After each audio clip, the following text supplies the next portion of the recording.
Welcome to the Real News Network. I'm Paul Jay, and we're in Burlington, Vermont at the Sanders Institute Gathering.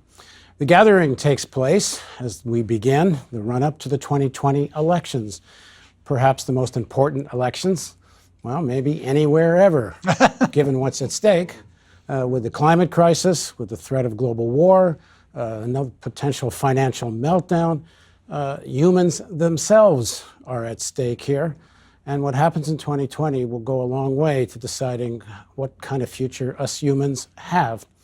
This gathering was meant, I believe, to create a policy framework for the Sanders and progressive candidates for the movement heading into 2020.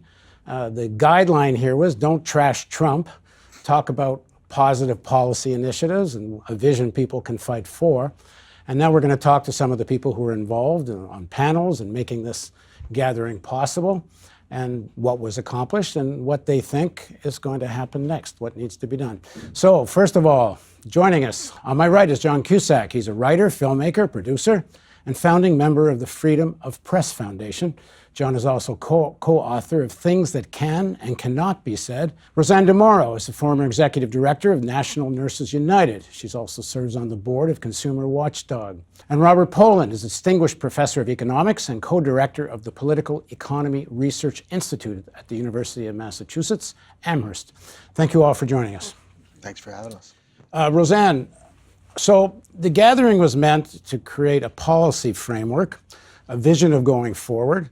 So how well did it accomplish these ends? I think it was phenomenal on just about every level. And I mean, I regret actually that this is the first time I've ever actually wanted to stay at a conference longer than it was going, because the people, first of all, the quality of the people, the quality of the ideas, and also people who are engaged in social movements. I mean, it's not just talking about issues, it's people who propel the social movements, who help the social movements. Well, Cornell said justice is what love looks like in public, right? So Right. these policies are what Right. justice looks like in public. And I it's guess true. Mother Earth is really pissed off and she doesn't want any more talk. She wants action because we're running out of time. So these are people who are into action, solutions, and are on the ground. So it gives you spirit, it gives you hope. There's a very unifying factor for everyone who's been involved or will be involved in the run-up to 2020 in terms of the Democratic Party and progressives and such, and that's they want to see the end of the Trump presidency.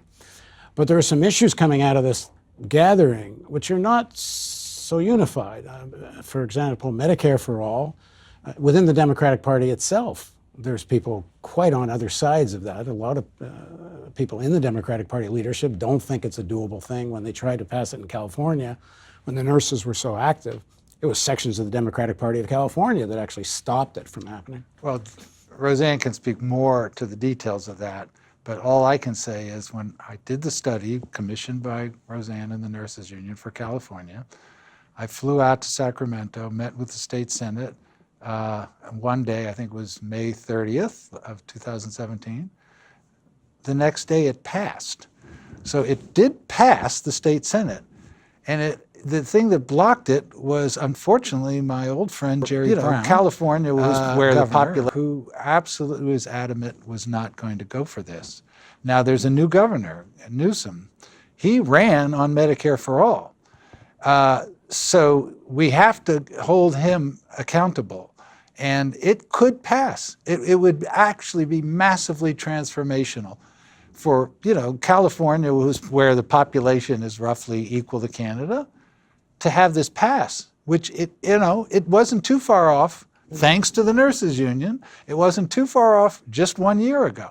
Now we actually have a governor who supports it. The state of play is always in change, but if you talk about like living wage, Medicare for all these issues that Bernie ran on, these were thought totally impossible, radical 4 years ago. And now they're completely mainstream because they're all interconnected. You can't, if the housing crisis doesn't get worked out, affordable housing, even if you get a living wage of $15 an hour, if people can't afford to live, right? And that's connected to gentrification and the idea that we're not doing anything about jobs and economy.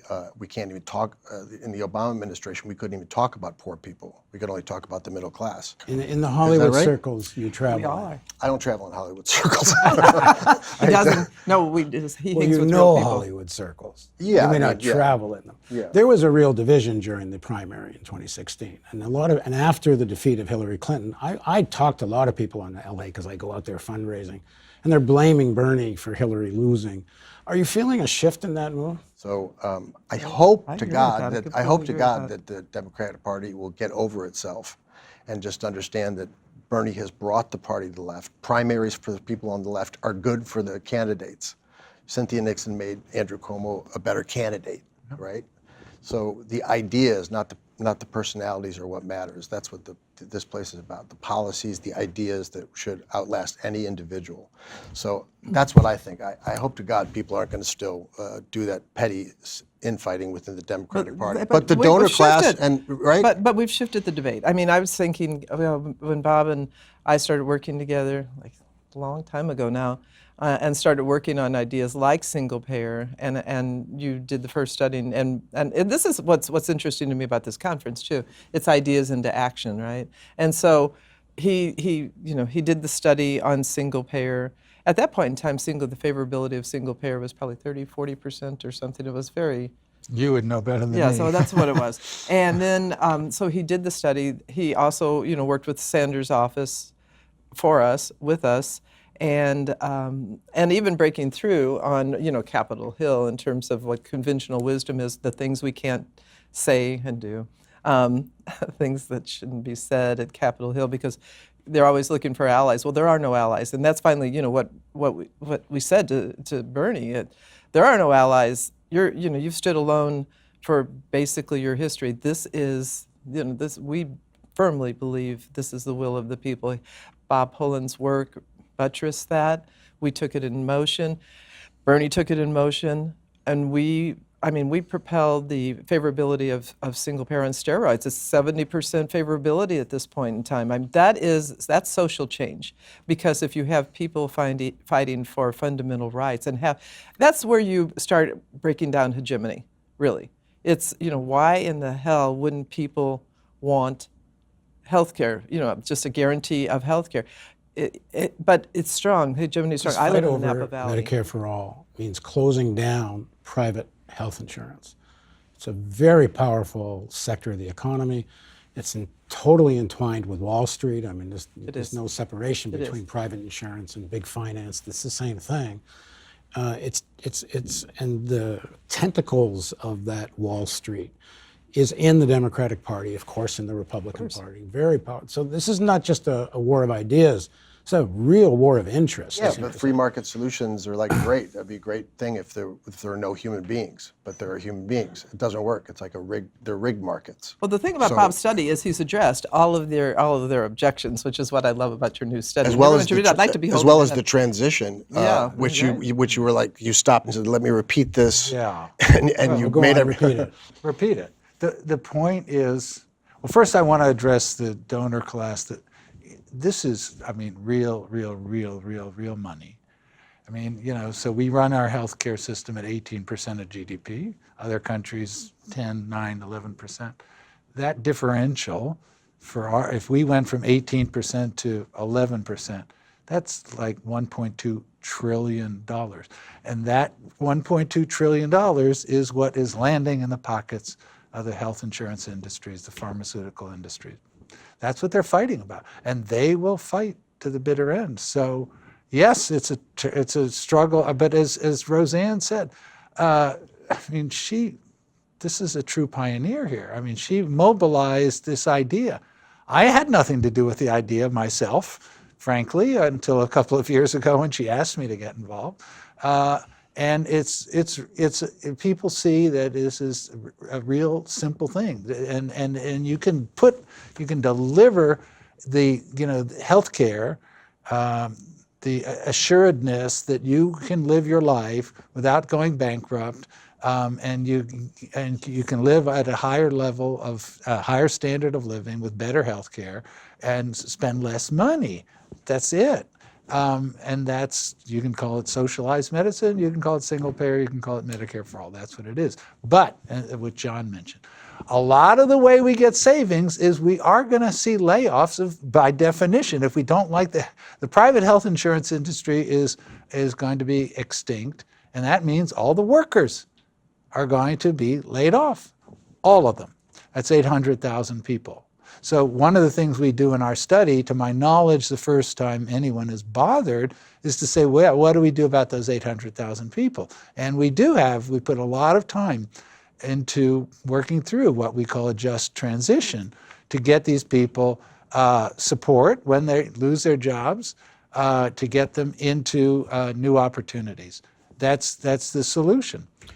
And then you also said that the amount of jobs within the Green New Deal in that sector will make up for some of the losses. But it's important to put that, it's not the healthcare industry isolated from the rest of the economy that it'll take to make Right, but place. I don't want to say that the Green New Deal can deliver everything for all problems.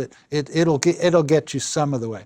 But basically, we have to pay money so people have their wages guaranteed until they get their next job. They need to have retraining support, and critically, their pensions have to be guaranteed. And so the Wall Street doesn't steal them. Yeah, so we look at this study, we have page after page on this very issue of how you make sure the pensions don't get stolen, which whoever heard of a study about healthcare, we're talking about people's pensions in detail, and that's what we had to do that. It's really an amazing study. And it's on the website, by the way. It's on the Perry website, PERI. Thank you. .com. I'm concerned. EDU. I'm concerned about something. Sure. There's a balance somewhere here about keeping people engaged, optimistic, fighting. But somewhere in here, we also have to tell people the whole truth of how dangerous this moment is. Yes.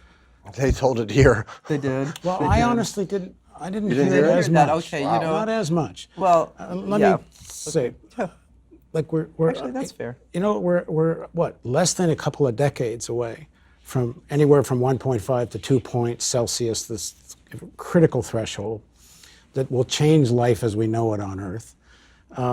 We're all in denial, and I have to say I include myself until just recently when I did a 13-part series with Daniel Ellsberg, who scared the shit out of me because we are still in a 10-second window of a hair trigger on nuclear war, and the number of near nuclear war misses has been incredible. Just a few individuals refuse to follow protocol, and that's why we're still here.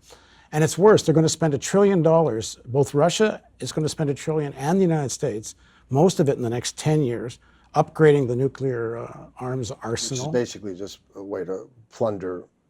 It's all about money making, but the problem with this money making is it's the end of life on Earth. Right. The Well, financial. that's why you can't you can't separate either climate justice and militarism. Well, it all comes back to do the it. same issue. It all comes back to the same Because the issue. drones are going to follow the fresh water, and the soldiers are going to protect the oil. And then if things go on as they are, game over for the planet. That's why that's why we need like So Bernie I, for president. what right I'm now. saying is I We think do. we got to somehow do both. There has to be a vision to fight for. There does. You can't fight if you're in despair.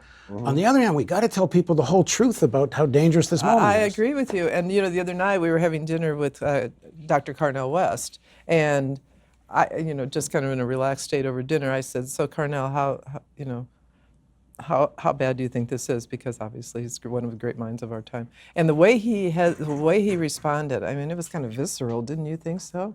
I mean, he kind of like went like back on us, like. It's a horrifying thing for us all to talk about, and he had no reassuring news, right? I could see the horror on his face, and that wasn't reassuring for me either, but I completely understand. And the sense of urgency, you know, this is why I say Bernie Sanders has to run for president, because we are at a tipping point. We're definitely at a tipping point, and with the planet, I mean, just the planet alone, let alone the economy and everything else, they've taken. Yeah, and as Naomi said, quoting the great Arundhati Roy, is like people want to know what they can do to change without having to change. And so they'd like to change their light bulb. But what you need is a bold leap forward in how income and capital right. is I distributed. think one of the big fights, and I think this is where the progressive movement needs to really turn up the ratchet of whatever one would turn up. Congress needs to hold hearings on these issues, not just trash Trump. That's right. Trash Trump, fine. No, but if I this don't Congress, even say fine. I mean, okay, but it will completely distract away from what we need to do. If all the Democrats are going to end up doing is trashing Trump, debating impeachment, we will have wasted 2 years. We will not have advanced a positive agenda. We may even put a halo around Pence, imagine. Yeah, but on the other hand, if we get him out of office on the merits because he's broken the law, like throw a rock and he's hit an impeachable offense, then fair maybe enough. it's less likely that the hair trigger catastrophes you're talking about. maybe. so But sure. what I'm concerned about is that there's the potential here to have, I hate to use this as the analogy, but McCarthyite-like hearings on climate, on dismantle the doomsday machine, on Medicare for all. I mean, have these as big public Absolutely. with subpoena That's power absolutely 100%. right. and create such a drama that Completely the correct. CEO of Boeing come in and tell us how much money you made building nuclear weapons in the last 5 years. And also, like the migrant, the refugee crisis, it's not just climate. It's like we blew up the Middle East. We've been at permanent war since destroy 2001. Central America. So where are those people going to go? You're going to so what are we going to do? Cage the people, free all the money? So The problem is we've got this like team concept. This is the Republicans versus the Democrats, and it's just a false narrative on both, because ultimately what the Democrats are arguing is we need basically get rid of Trump and get back to where we were. Well, where we were is how we got here. And we That's right. can't go back there. We cannot go back there. So we have to and this is what we're doing. We're re-envisioning where we've been, where we should be, what we need. But the pre-Trump landscape is the landscape that produced Trump. Precisely. That's precisely correct. Yeah, and, absolutely. But the problem is, you're right. How could they not be discussing? You wonder. I always wonder. Do these people not have anyone in their lives that they love? You know, I mean, seriously, I wonder that. I mean, do they know love? I mean, are politicians such psychopaths that they can't feel love and maybe. compassion? Yeah, maybe. But it's not just the Can politicians. you do a study on that? It's the people paying the politicians. No, I interviewed. know. Well, that's why the fastest thing you can do is one of the questions I asked is campaign finance. So like what's great about this institute is what other progressive institutes that aren't funded by the same people who fund Congress. And so they want to keep the system right as it is. I mean, at the end of the day. I interviewed Rana Foroohar, who writes for the Financial Times, did a multi-part series on financialization, and I asked her, these guys on Wall Street, they have kids, they have grandkids. But they get to go to Mars, and they have That their was own the answer. disasters. No, They but that have was their the own re- disaster It wasn't shelters. Mars, but everyone has their escape plan. Was there in a real way that you can't? You know, New Zealand had to pass a law against foreign ownership of land because so many American billionaires are buying up New Zealand land. Well, So, but people aren't hearing this. No, I And know. here's I what I'm know. concerned about: is that there was a petition that came out just before this gathering, about 25 or 30 various anti-war people and academics, asking Bernie to spend more effort, more time on cutting the Pentagon budget. That is, there's not enough conversation about Fair enough. a significant cut as a way to fund free college education and other things. Do you think that's a fair critique? I think it's it's one of those areas. Do I think it's a fair critique? Of course I do. But I'm also not I'm not a senator, and I'm not running for president. I think it's a very tough terrain. I do. And I don't know if I were I think it's very different for people like us than it is for people who actually have to take on the issues. It just depends on where he sees his list of priorities. But certainly, Bernie sits there. He knows where the budget is Well, misappropriated. he said it several times at the conference. You know, we have a $700 billion war budget, which is, Bernie kept saying it's more than the top 10 other countries combined, which it is, but that also means it's more than all countries combined. So that's how much we're spending. And of course, we could massively cut it. And still be the most And powerful still planet on be Earth, able to blow up the world many times over. thousands of times Yeah. It's over. horrifying, but yes. Raytheon would still be Yeah. rich. I mean, Now, let's be then, honest. but I mean, it's also true that, people in Vermont have jobs in the military. But Daniel Ellsberg, who I said just interviewed, and he ends his book by saying the thing of our time to be fighting for is he calls conversion. Absolutely. You have to convert military production to green production, and Yeah. it ties the two together. Shouldn't we be, maybe we should be talking more about this idea of conversion. Absolutely. And, so I started doing those studies. I mean, the first study I did on the green transition was, yes, exactly, military spending out, green spending in. But literally turning those plants that are producing arms into, whether it's high-speed buses, trains, windmills, because it partly deals with this issue of labor transition.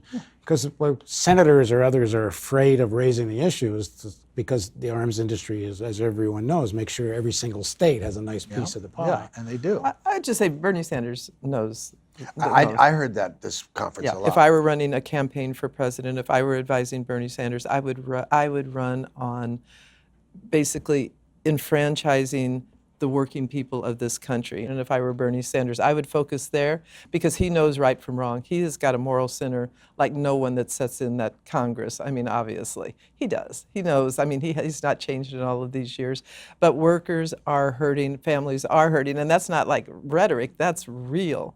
And people are falling away. They're falling away. They don't trust. There's democracies even up for grabs at this stage of the game. They don't trust anyone. They don't know who to trust. This man they can trust, and he speaks the truth. Clear, concise. They were so rotten to him. I was at those places when we ran that campaign, and they just stole that election from him, the primary. I was there. I saw the dirty tricks. I saw the They ugliness. being corporate Democrats. Corporate Democrats, the DNC. Owner, donor? Yes, owner-donor. I mean, that was so rigged. It was so rigged. Now, we're in a massively different place. Everybody in this country, he's the most respected politician in this country. And he's trusted internationally, too. He is, and he's authentic, and he's real, and he can do this. And I'm not looking for demigods. I'm looking for him to basically, jumpstart a movement that changes this country fundamentally and systemically. Well, as Howard Zinn said, it doesn't matter who's in the White House if we don't have the people on the street. Well, this is the beginning of a whole nother conversation. Yes. So thank you for joining us on the Real News Network.